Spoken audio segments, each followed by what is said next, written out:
À venir dans un instant. Tout pouvoir m'a été donné. Et ce pouvoir-là, il a déversé sur l'Église. Et nous avons ce pouvoir en Jésus-Christ de changer même l'ADN d'une personne. On est capable. Après ce toucher de l'Éternel, où j'ai senti une puissance, où j'ai senti quelque chose me submerger, vouloir venir en moi, quelque chose que j'avais peine à contenir. J'ai ressenti par après l'amour de Dieu comme jamais j'ai expérimenté l'amour de Dieu dans ma vie. Je sentais une force rentrer en moi. Je me sentais très fort. Puis, depuis ce jour, et même depuis ce jour, parce que depuis que je suis rentré aussi dans ce ministère, j'ai une maison, j'ai une entreprise. Puis, dans mon entreprise, je commence à avoir de nouveaux contrats. Soyez dans le milieu chrétien aujourd'hui, dans le milieu évangélique ou chrétien en général, lorsqu'on voit une personne, un serviteur de Dieu manifester la puissance, on vous dira seulement faites attention. Ah, ça peut être l'occultisme. J'ai vu que dans la Bible, ce sont les gens qui avaient Dieu, qui montaient au monde, qui est le nôtre supérieur par rapport à ce que les autres avaient. Jamais dans l'histoire de la Bible, les chrétiens tremblaient devant les autres nations. C'était Israël qui était prospère. C'était Israël qui avait des hommes intelligents. C'était Israël qui avait un Dieu grand. Parce qu'ils ne comprennent pas qu'en Occident, on puisse prêcher l'évangile à quelqu'un. Il est jeune dans la fleur de l'âge, jeune fille ou jeune garçon qui abandonne complètement le monde, la bouteille, les joies du monde et qui sont seulement à l'église. Ils disent non, qu'est-ce qu'il fait de ces gens-là? Je ne fais rien, j'ai juste la magie, Jésus-Christ. Jésus-Christ. Alléluia. Ton histoire est sur le point de commencer.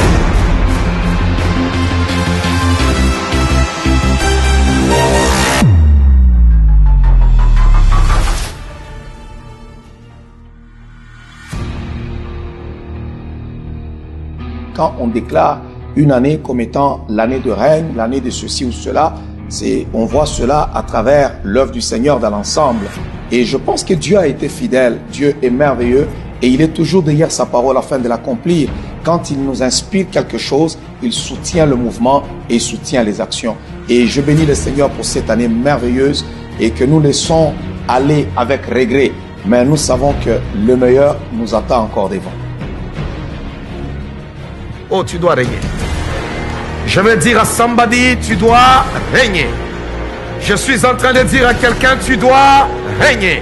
Oh, je veux parler du règne de Dieu en cette année. Je veux parler en bien-aimé du règne du Seigneur. Nous avons un Dieu qui règne. Jésus dit, mon Père agit, j'agis aussi. Oh, je dirais ce soir, mon Père règne et je régnerai aussi. Je vais régner sur la ville de Québec. Moi, je suis étudiant à l'université Laval, mais j'ai la famille au pays. C'était la période où je devrais payer les frais de scolarité, m'occuper de ma famille qui était au pays. Des fois, c'est pas évident. Vous connaissez, vous les étudiants, la scolarité, comment elle coûte cher. Hein? Alors, il dit, je devais l'argent. Comme de Dieu, c'est devenu compliqué. Il dit, la facture vient, non seulement, elle maintient le chiffre que je devais payer, mais ça devient encore plus. Puis moi, c'est la panique totale, je ne sais pas quoi faire, je ne sais pas qui appeler, je ne sais pas... En tout cas, j'avais plus d'options. Et il dit, je pars, j'arrive là-bas, je dis, écoutez, pourquoi vous m'avez envoyé deux factures différentes? Vous avez le premier élevé et le deuxième. Là, vous me dites, je dois tel montant. Là-bas aussi, vous me dites, maintenant, je dois plus que ça. Donc, il voulait quand même qu'on dise que tu dois un peu en bas. Il me dit, ok, on va vérifier ça.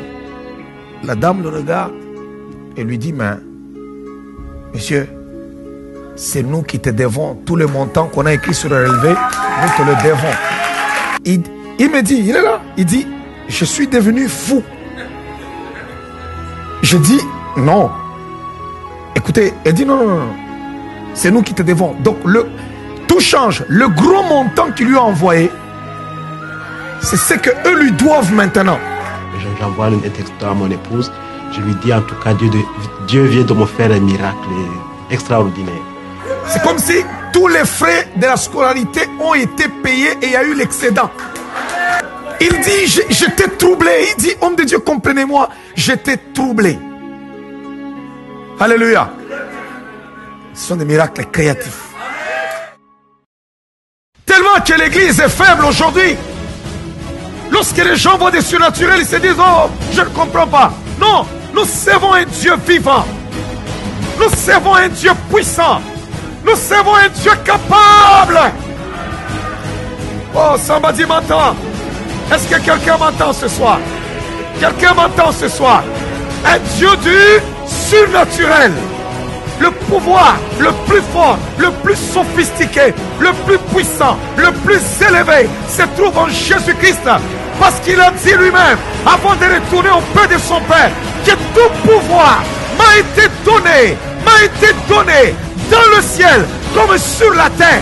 Tout pouvoir m'a été donné.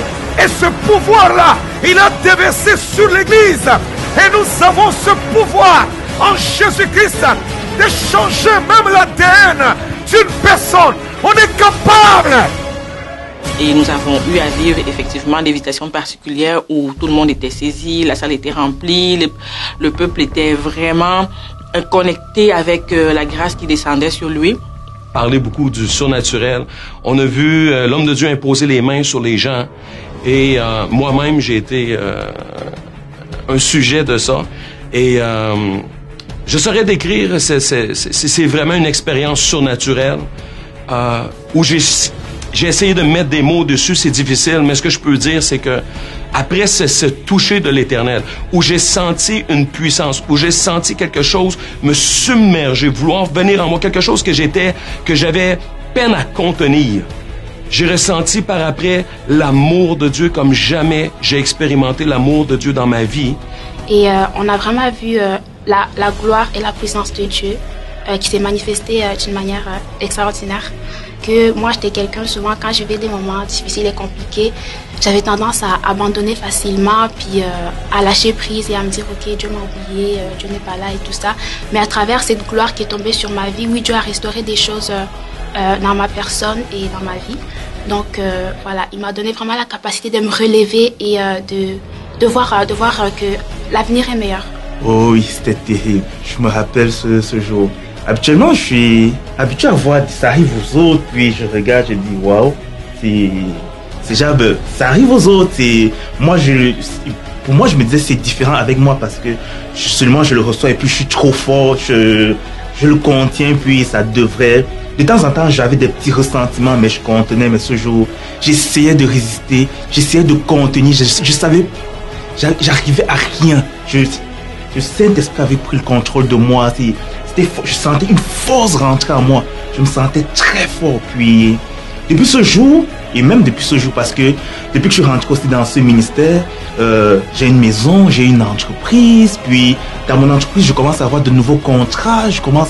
Plein de choses commencent à se débloquer. Puis, je rends gloire à Dieu. Moi, pour ça. Parce que directement après, j'ai commencé à recevoir des appels, j'ai commencé à recevoir des contrats. Quand on a l'argent, c'est démon. Quand on est béni, c'est démon. Quand on est guéri, c'est le diable. Quand il y a des délivrances, c'est le diable. Mais qu'est-ce que Dieu fait alors? Alors si notre Dieu ne sait pas agir, comment peut-il nous donner la certitude qu'il nous ressuscitera? Comment peut-il nous rassurer qu'il va nous ressusciter? S'il ne sait pas nous libérer, même d'un seul petit démon, laisse-moi te rassurer. Laisse-moi te rassurer qu'en ce jour, il n'y a aucun démon qui est plus puissant que le Saint-Esprit. Il n'y a aucune force qui soit plus puissant que le Saint-Esprit. Il n'y a pas de nom qui soit au-dessus du nom de Jésus-Christ. Bien-aimés, le fétiche, les marabouts, les vaudous et tout ce que nous connaissons sont des esprits en dessous de notre Seigneur.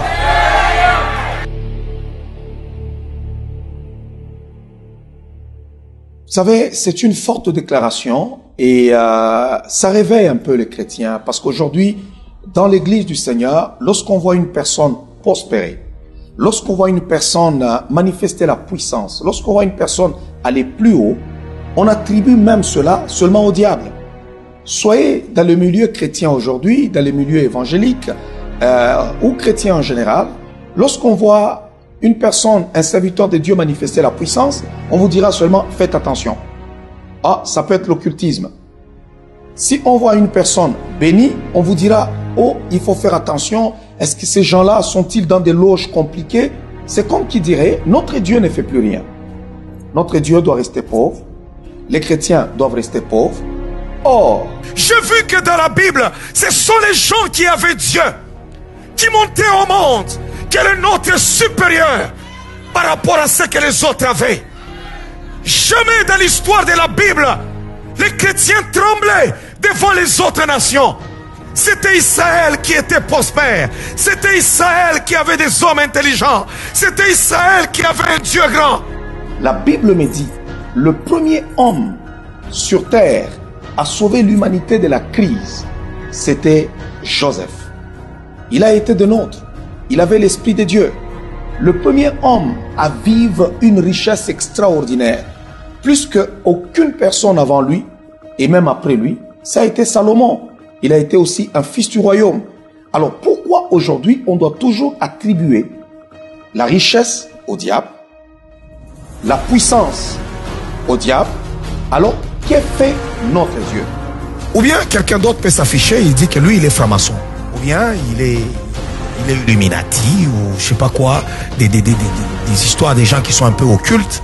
Il est cancave, il s'affiche. Et vous le voyez prospérer. Tu vois les chrétiens, il prospère lui, non, c'est quelqu'un qui est dans les trucs un peu occultes là. C'est pourquoi il avance ces histoires là, il faut faire attention. Maintenant, si lui il est dans des pratiques occultes, il est dans ces histoires et il prospère. C'est Dieu, ces esprits qu'il invoque sont capables de lui donner ce qu'il demande. Mais que fait donc Dieu? Non, c'est révoltant. Si lui, il peut être Illuminati, il est dedans, il a le succès, le monde est à ses pieds. Maintenant, toi qui as Jésus-Christ, pourquoi le monde ne peut-il pas être à tes pieds? Pourquoi je mets le Québec à mes pieds? Non, il est sorcier, il peut te jeter un mauvais sort. Il est sorcier, il va te jeter un mauvais sort. Si le sorcier est capable de jeter un mauvais sort, et vous voyez les effets du sort, mais toi en tant que chrétien, tu peux aussi prononcer des paroles. C'était Militis qui me faisait rire un jour. Il dit non, il y a des gens qui lui disaient non, non, non, non. Ton pasteur là, il pratique de la magie, de la sorcellerie, cet homme-là. Quelle sorcellerie? Je change de vie, donc ma sorcellerie est bonne. Hein? Donc elle est très bonne. Depuis que la sorcellerie a déjà changé une vie. Les sorciers mangent, détruisent, bouffent. Mais mon Dieu à moi, c'est parce que les gens sont incapables de comprendre ceci. Qu'un jeune homme, beau comme Pierrick, alléluia, beau comme Guédé, en ce moment, ce sont les jeunes gens qui pensent que l'Occident les appartient. Ils seraient dans les bars, en train de danser avec des petites copines à gauche et à droite. Mais comment il le fait pour que ces jeunes gens-là sortent du monde? Les gens ne comprennent pas.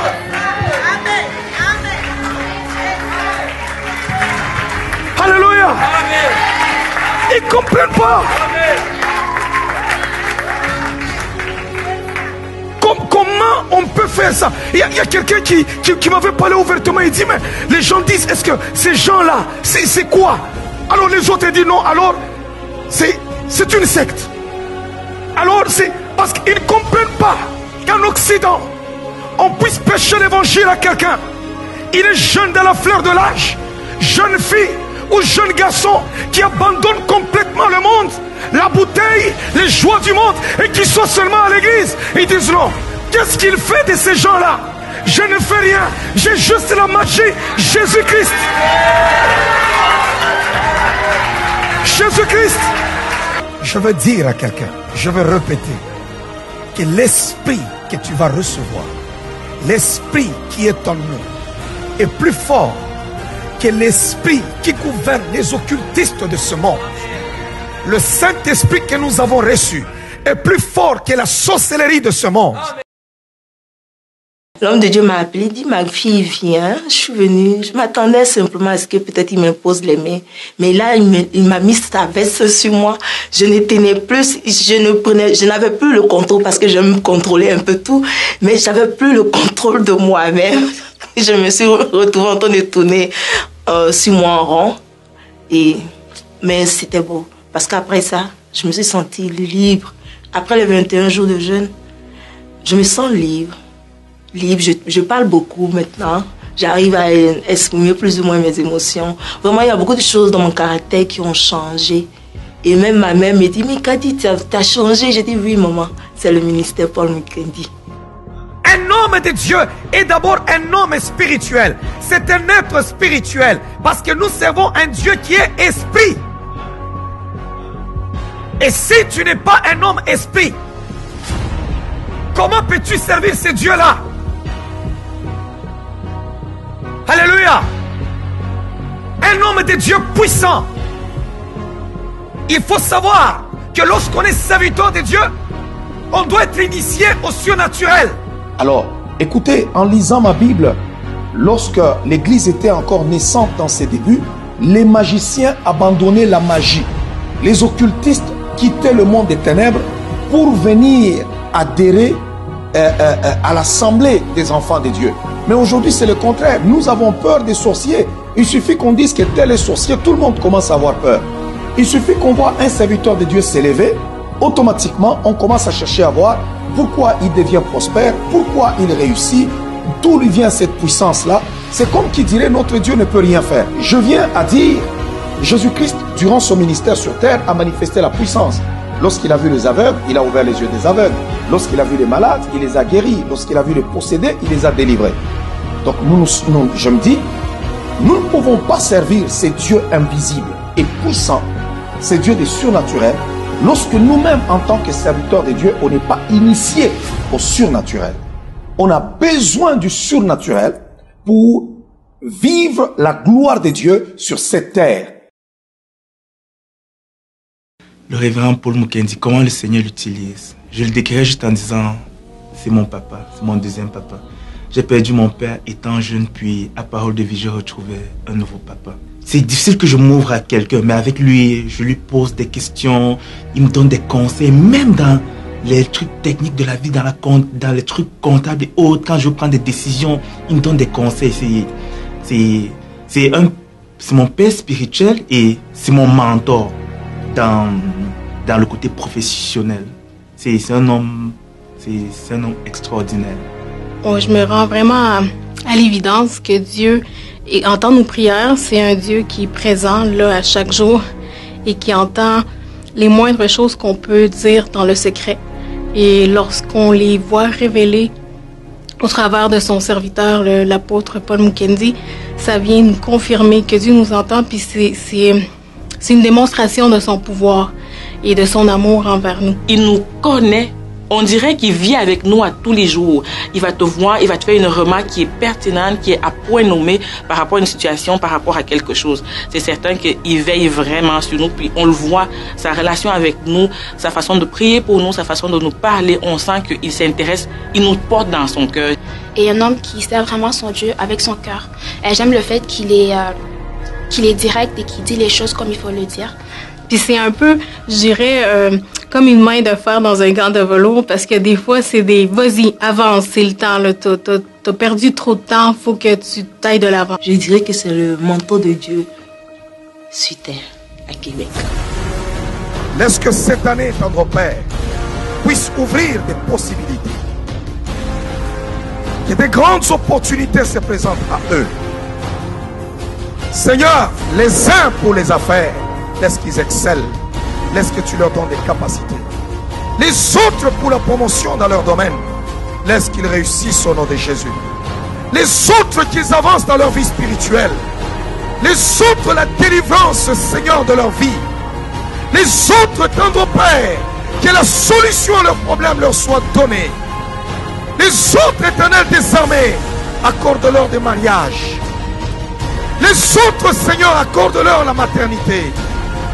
Seigneur, que cette année soit bénie et que cette année, du début jusqu'à la fin, puisse réserver des miracles au nom de Jésus-Christ. Tu es Dieu. Laisse que le roi sorte dans ces lieux et qu'il règne dans cette ville. Je proclame cela, que des rois règnent dans cette ville, que les gens deviennent des millionnaires dans cette église, dans le nom de Jésus-Christ. Je pense que le culte était très puissant, l'onction prophétique est là. Et nous avons déclaré des choses et nous savons que par la puissance de l'Esprit de Dieu, que la vie est en train de revenir dans tous nos domaines de nos vies. Et nous glorifions Dieu pour cela. Que si l'on croit au Seigneur Jésus-Christ, puis si l'on croit en la parole de son serviteur, c'est sûr que nous verrons les choses s'accomplir parce qu'avec Dieu, tout est possible. Est-ce que ce culte revêt un caractère particulier pour vous? Pour moi, oui, ça a un caractère particulier parce que je m'attendais pas à avoir quelque chose comme une prophétie aujourd'hui. Et ce culte a impacté ma vie de manière à ce que je puisse vivre différemment. Ça a impacté ma vie de manière à ce que Dieu puisse restaurer ma vie comme celle de beaucoup de monde ici. Le sens déployé ici, ça dépasse tout ce qu'on peut imaginer. En fait, aujourd'hui, ça m'a rappelé que on est sur la terre à l'image de Dieu. Puis quand on est à l'image de Dieu, il y a aussi cette chose qui fait que nous, on a la puissance de la création aussi en nous. Donc, nous, en tant qu'enfants de Dieu, aujourd'hui, ça m'a rappelé que oui, il y a des circonstances dans ma vie que Dieu nous a déjà donné l'autorité par nous-mêmes de proclamer, de déclarer des choses pour que ça arrive et de déclarer des choses aussi pour que ça arrête dans notre vie. J'ai la parole de la création sur ma langue. Je vais proclamer des choses que je vais voir et ces choses arriveront. Donc, c'était très fort aujourd'hui, puis on est béni d'avoir un homme de Dieu aussi puissant dans notre vie. Je suis en train de dire à la vie de quelqu'un, il y a un nouveau vent, une nouvelle pluie qui tombe maintenant sur ta vie. Une pluie de victoire, une pluie de percée, un vent de victoire qui tombe maintenant sur ta maison, qui tombe sur ta vie. Des choses changent, les situations changent, tout ce qui était difficile devient facile maintenant. Il y a la grâce de Dieu sur tes affaires, il y a la grâce de Dieu sur ta maison, il y a la grâce de Dieu sur ton mariage, il y a la grâce de Dieu sur tes enfants. Je relâche cela, je relâche cela, je prophétise sur la vie de quelqu'un que le Dieu des cieux va se manifester puissamment dans ta vie.